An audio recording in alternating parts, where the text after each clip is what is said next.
Hey everyone, it's Don here from the board. I'm going to be doing a short, hopefully quick video maybe. We'll have to see how it goes. And what I'm actually going to be doing in this video is I'm going to be building the one switch Macropad that was developed and designed and produced by amtra5, one of our sponsors for the Sydney Meetup. Now what you can actually see here on the camera down below is actually it already mounted in my quick hands. But I thought I'd just hold up another one so you can sort of see what it looks like out of the packaging. See if I can get it into focus right now. There we go. So there's his website for amtra5 as well as a little bit of a QR code there for the Sydney Meetup, and then the other side is our Meetup logo. Now it's designed to be used with a Pro Micro and of course a single switch. Now he was of course kind enough to actually send me a Pro Micro, which I'm going to use. And today I'm just going to be putting a Gator on green in it just because I've got a whole bunch of them lying around. And of course, I prefer my clicky switches. So let me just adjust the microphone a little bit. And I've got my iron over here and it's sort of just heating up. So hopefully I'm not going to bump it, accidentally burn anything. Let's take the Pro Micro out. Here we go. Now, in terms of the actual orientation and direction for this, it's quite important that we get this correct. And the mounting orientation that you want for your Pro Micro is so that it goes switch on the top layer with the logo side up, and then you want the USB port side to be directly underneath. So it should be like that. Okay, so that it'll be the port in between both of the PCB wafers from what I've been told. And I'm hoping that this side is correct. Now, of course, if I don't get it correct, then I'm going to have a nightmare of a job desoldering and then flipping the PCB around. Or it might just be a key map issue, but I think we'd agreed upon when he was designing this that the actual Sydney logo would be facing up so that you could actually see the logo and know where it came from. Now, of course, the first step is actually getting our header pins in, and I realize I'm just playing with this at the moment, but that'll be plenty enough to get through and solder and keep a low profile. So I'm going to use a bit of masking tape, and I'm going to use that to actually hold and tack on my header pins underneath. So let's see if I can get that sorted. Now, I wanted to do this before the actual meetup, so those who came to the meetup and were actually lucky enough to get one of these, I'm actually thinking I might tape it to the Pro Micro itself so the spacing's correct. Otherwise, you're going to run into some problems later on. Now, I'm choosing to use the long side on the outside because I want it to act like feet, and then I could just put some tape and then it'll be short side because it should give me enough clearance. So what I'll do there is I'll apply the tape first across the actual Pro Micro.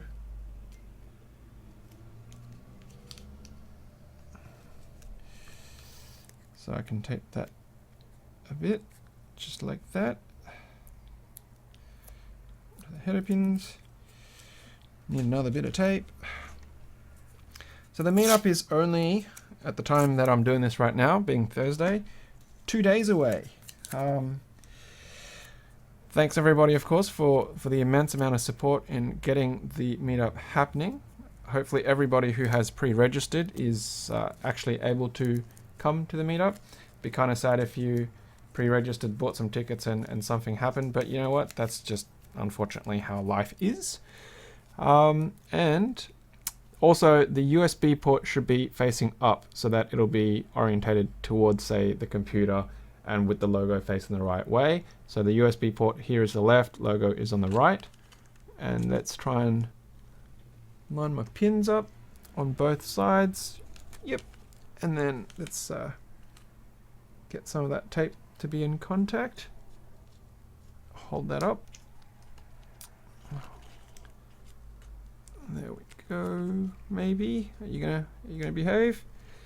Yeah, there we go. So tape will hold that up, and my itty bitty pins are there. Now, of course, over to the side here, I've got my my spool holder that I 3D printed, so we'll be using that. And I'm just using my super cheap JCar 25 watt Duratec thingy-majiggy soldering iron, and I'm using the 0.7mm Duratec leaded solder as well. So now, of course, it's probably a bit on the hot side, so let's just drop the temperature some, and then I'm going to tin the tip. So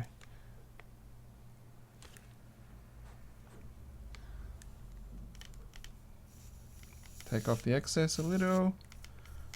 Now, I know that there will be people who will be going to say, you know, you should be using one of those brush thing doobies, those scrubber brush, and I would say yes, I would love to, except don't have one.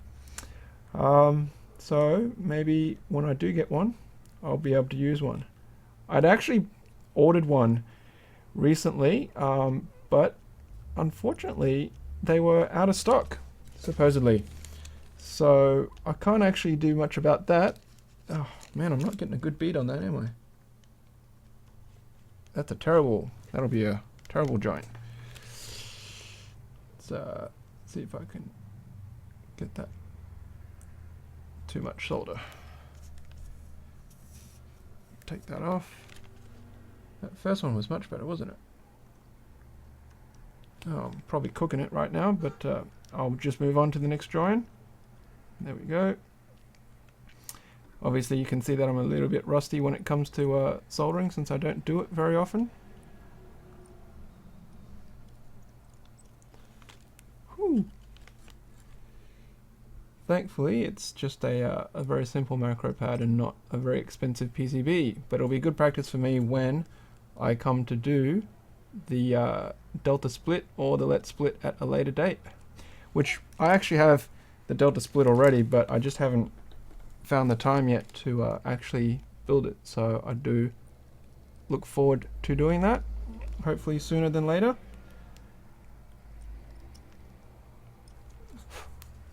Oh, that one's a bit fat as well. Just get rid of that extra bead on the end. Ordinarily I would have done this perhaps as a live stream or something, but I figured because it's so short I didn't want to get people too worked up, and also I'm taking the opportunity while my wife is getting the little one to have a nap, so I thought I'd hop in and do a recording while I could, because babies napping frequently, infrequently, you never know what they're going to do. I'm just going to peel that tape off to the side. And then the last one on this row. And there we go. Now I should be okay to do this side as well. Let's, come on. There we go.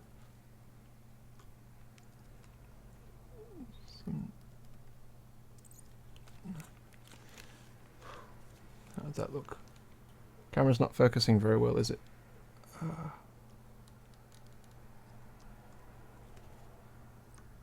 Didn't want to stick to it. There we go.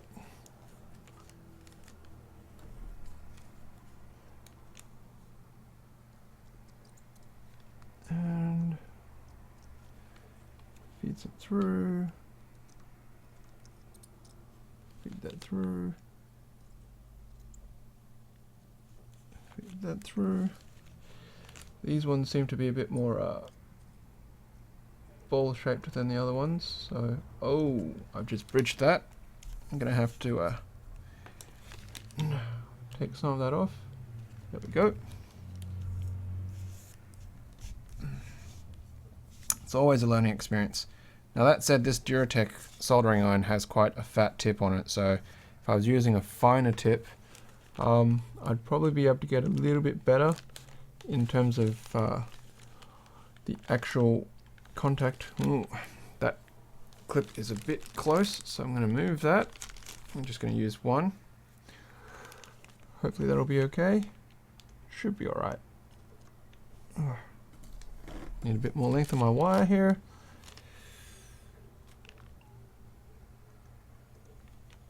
There we go. There we go. Oh, that one's a bit fat.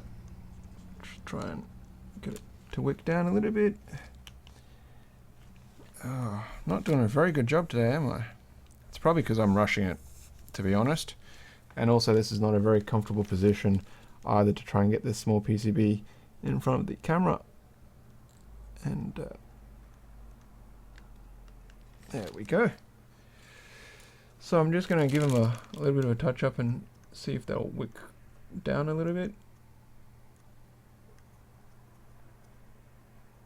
And of course, make sure that they're not going to bridge each other. The second row is certainly not as nice as that first row. Stop bridging. Now, I actually ordered a TS100 soldering iron as well. It's one of those little pen ones that runs off like the laptop battery supply. So it's in theory meant to be in transit. I'm hoping that it'll get to me soon, and then I'll be able to give that a test out, see if it's any better or easier to work with than this Duratec one. Maybe, maybe not, I don't know. We'll just have to wait and see. And also I had ordered a smaller tip on it than what comes on it default. So I won't say that's the cleanest job out there, but hopefully it'll work. Now of course on the other side, what we're going to do is we're going to actually take off the tape, and then we're going to have to take off the Pro Micro. And then we're going to mount the switch through this side. So obviously our, it's not doing a very good job of focusing today, is it? We'll put the actual pins through the holes, and PCB mount switch, of course. Gonna pop it in. There we go. It's gonna sit flush. Just get it down as far as I can. I don't think any of the solder is getting in the way. It's not, which is good. Alright, so I've mounted it. It's sitting down. Not doing so well with the background taking primarily the focus. And then you can see the actual pins on that side. Oi! There we go. So the pins are protruding through and the PCB legs are doing their job. And if I have a look at it, they don't actually go so high either that I need to clip them after I solder them, so it shouldn't interrupt with the Pro Micro. Now of course this is going to be a little bit tricky to solder, but especially because those header pins are in the way. Let's see how we go. Bad soldering practices that I have. And of course the cable on this soldering iron is actually really short, so I'm struggling with that because the PowerPoint is a extension board on the ground. Just gonna shift my microphone a little bit. All right, get a bit more wire happening, and there we go. That was a reasonably looking bead.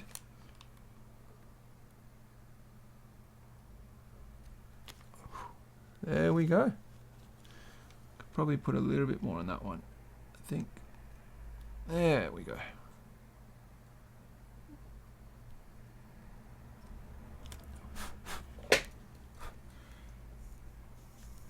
Rightio. So, switch is in. Put my iron back down again, and I can flip the PCB sideways, so I can do the Pro Micro. Now of course let's check our orientation.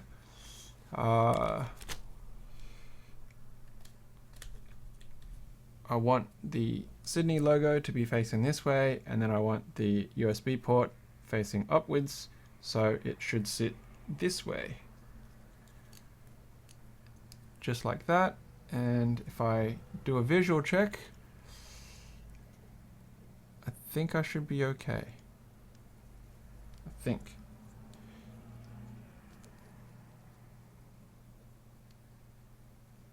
Oh.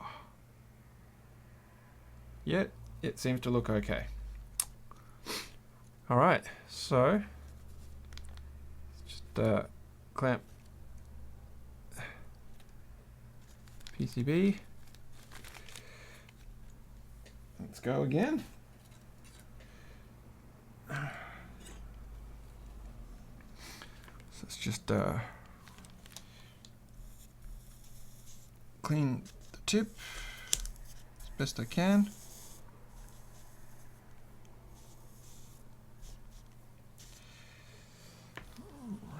Turn it a little bit. Ow. Having some rosin spluttering is always not pleasant. Okay. Bit more wire. And let's give it a try. Well, that looked really nice. Not that you can see it very well on the camera, unfortunately.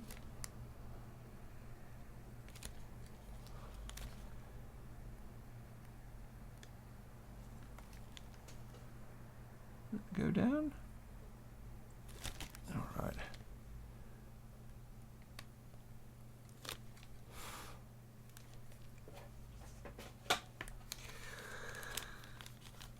I can say one thing, at least with this soldering iron, I really do wish that they had a longer cable for it.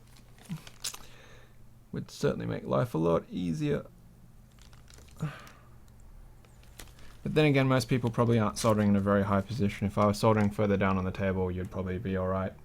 I do apologize for the fact that I'm half getting cut off because camera angles. I'm sitting very far over my desk. Far more than I normally would be. So, move the plastic sleeving. There we go.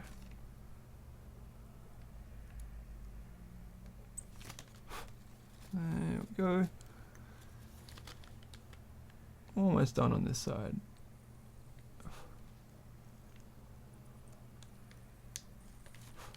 One more. Okay.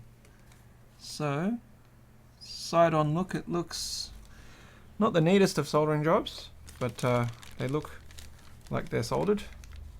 So it's just take that off. You can see some uneven heights in the fatness of the beads that I've got there, but you know what? If it works, it works. I definitely will not be offering any soldering services anytime soon. Let's go with that, hey? Let's just clamp the front of that. Let's clamp the back of that. Let's go the other side.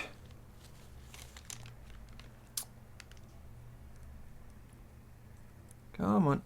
There we go.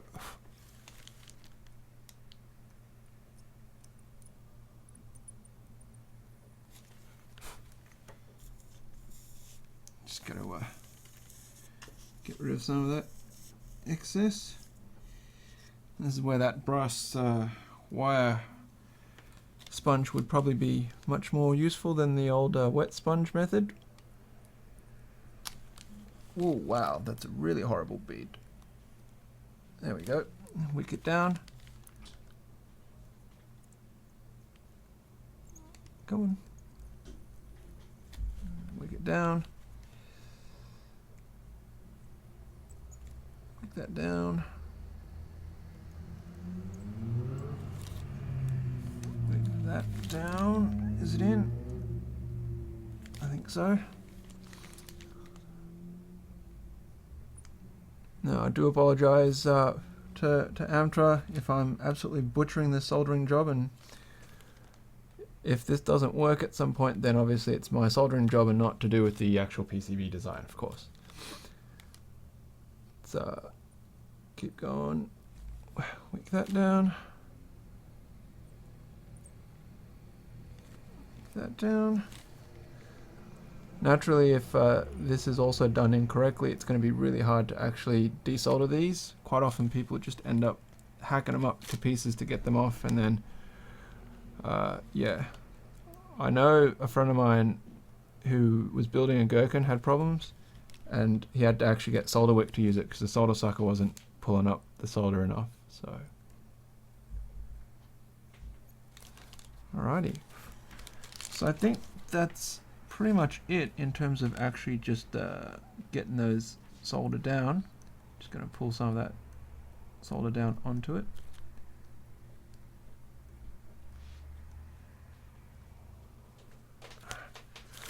Alright, now I'm just going to unplug my soldering iron. It doesn't have an on-off switch or anything like that. Just going to clean off the tip and then let it cool down. Of course, it's still quite tinned from that use, so I'm not too concerned about needing to re-tin that. Since I've used it a bit now, I've actually bulked up the handle with quite a bit of tape underneath. It doesn't slide anymore, and it's definitely a lot more heat insulating, because one of the issues that I had with it originally a while ago was the fact that it was actually getting really hot when it was cycling. So not the greatest of temperature controls in it, but it's a cheap iron. What can you say? So let's put that back on the stand. Be careful not to bump it too much. Put my solder rack away. I'll take that off the mount, and you can sort of see if it'll come into focus. Nope, nope, doesn't want to focus. There we go. Equally bad jobs on both sides of those header pins. But that, in theory, should be the one switch built. Now, I'm just going to put some of this away. Being, of course, very careful not to knock the soldering iron.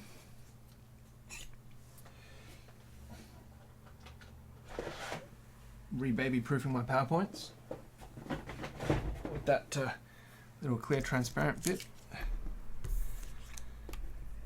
Just toss some bits in the bin.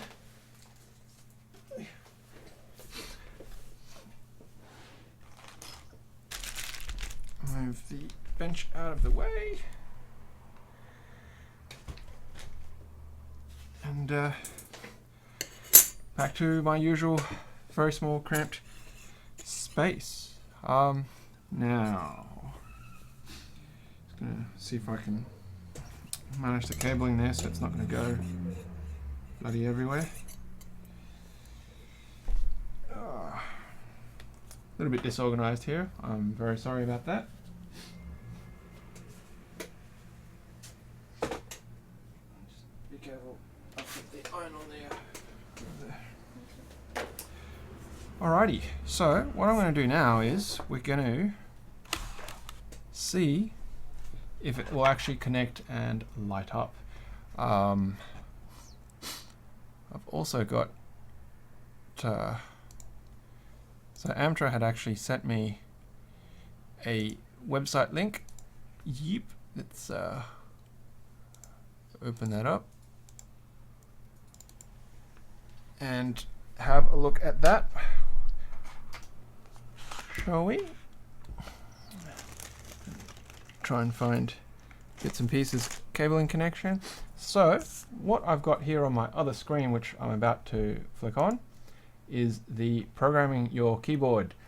So the address up there is angustrail.me key B programming tac your tac keyboard, and it's just very simple steps on programming obviously your keyboard.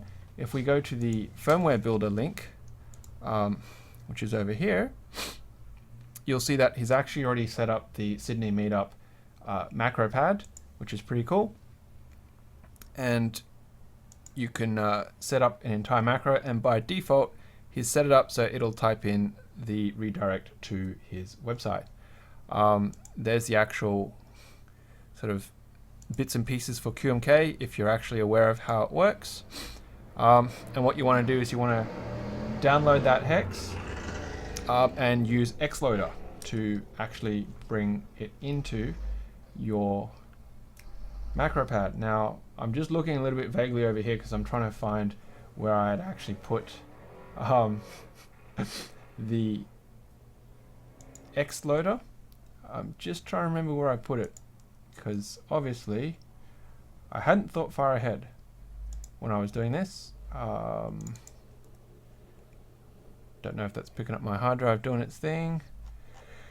Nope, it's not there. I think it might be under documents. Let's get you. Xloader, Xloader, Xloader. Where are you, Xloader? Don't want to have to download it again, only to install it somewhere else and lose that as well. So preferably I can not get that through. I've got the Teensy app, or Teensy program, and the hex loader for that. I'm not actually sure where I ended up with, where I put that for the Gherkin. Of course, that's my own fault. You know what? I'm going to say at the moment, I'm just going to abandon the idea of trying to do the load now, only because of the fact that it's exactly the same as how I did the Gherkin, because the Gherkin was also a Pro Micro. So what you're going to do is you download your hex, and if you just go back to the instructions that Angus actually put up there, you're just going to pop that in, get the Xloader, make sure that you set it so that it shows up to Leonardo at Mega, which the Xloader that I used for my Gherkin actually did show that, if you remember. If you haven't, of course, you can always check out that link on when I flashed the Gherkin. Plug it in, short the actual ground and reset pins. Now he actually writes here short it twice. I hadn't done that before. I only did it once and it seemed to work, but you can do it twice in succession as he recommends, and then you get 8 seconds to begin the flash. He's got a reference image here, so what you want is the reset and ground pins, which are over here. And then make sure, and he has it very explicitly here, to select the new COM port, and that was where I got stuck when I did the Gherkin, until I figured out that it actually refreshed a new COM port, and hit upload, and that's it. It should do its thing. But what I will do to test if this has been soldered correctly is I'm actually going to plug it in and see if the power for it lights up the little lights. So I've got myself a connection. I hope is, there we go. And, oh, wrong way, that way. There we go. So we've got some lights, which means at least power to the Pro Micro works. I haven't killed it or anything like that. I don't know what it's got in it natively, probably nothing. But yeah, that's that. So make sure if you do need to see how the Xloader works and whatnot, to check out the Gherkin firmware flashing video, because that'll show it rather than me digging around right now trying to actually find where I had the Xloader. And that's how you build a Sydney Macropad with a single switch. Alright, so thank you very much to Amtra for providing me the PCB, for providing me the Pro Micro, designing it, and of course making a whole bunch of them for the Sydney Meetup, which is happening this weekend. I do apologize for the bad soldering job and me rabbiting on right now, but hopefully, you know, it was just a good way to spend about half an hour or so while you might be doing something else. So thanks for coming along and checking out the video, and please of course hit like, share, subscribe if you haven't already, and for those in Sydney, I'll see you on Saturday. For those not in Sydney, I'll see you when I see you, and of course, until next time, happy clacking. Hey guys, so I'm back. Of course, after I'd finished the other video, I actually immediately found where my X loader was. So I thought, you know what, I might as well do a second part of the video and append it on so we can actually have a look at the flashing and the interface. So let's get cracking. Of course, just as a refresher, there's the actual Macropad, but of course you just saw it being built. Let's switch over to the other screen and we can see what's going on. Now, what I've done here is I've actually set up a macro. All I did was I just hit record and I've just gone and typed in a web address, which of course is our own The Board Podcast website. And then going to say hit enter to be the line, and we'll stop recording, and that it just generates out that macro for you. Then what you can do is you can go to the compile and you can hit the download hex. Now the only issue that I had with is my Chrome settings. It didn't like it because it was pulling script from an unauthorized unsecured site, but once I got rid of that protection, you can see it doesn't have the HTTPS on it, HTTPS, the actual hex then did actually save and download. So I saved that, and there's my X loader. So I've already loaded that X loader in, and you can see there's the Leonardo 32U, which was already there from before, so I didn't actually have to add it in. I hope it's going to work. I've got COM port 5, and then I've just left the board on default. Now comes the fun part. When we had a look at it before, I'm just going to hold it up. The actual reference images was flipped, so I should be shorting out the pins on this side of the actual Macropad with the USB, so it'll be on that side. So we're going to, I don't know if my cable's long enough for it to be seen, but I'm going to plug it in anyway. There we go. Just using the tiny little bit of visual screen over on the other side, that way. You can kind of see there's the lights. And I'm going to find something that I can short it with. Last time I used a screwdriver bit, which I'll try using again. So, hopefully if I got this right, it should be these guys. There we go. There's the reset. I'm going to check the COM port. Nope. Oh, it went to 3. And I've probably lost my window to upload, but let's see if it works.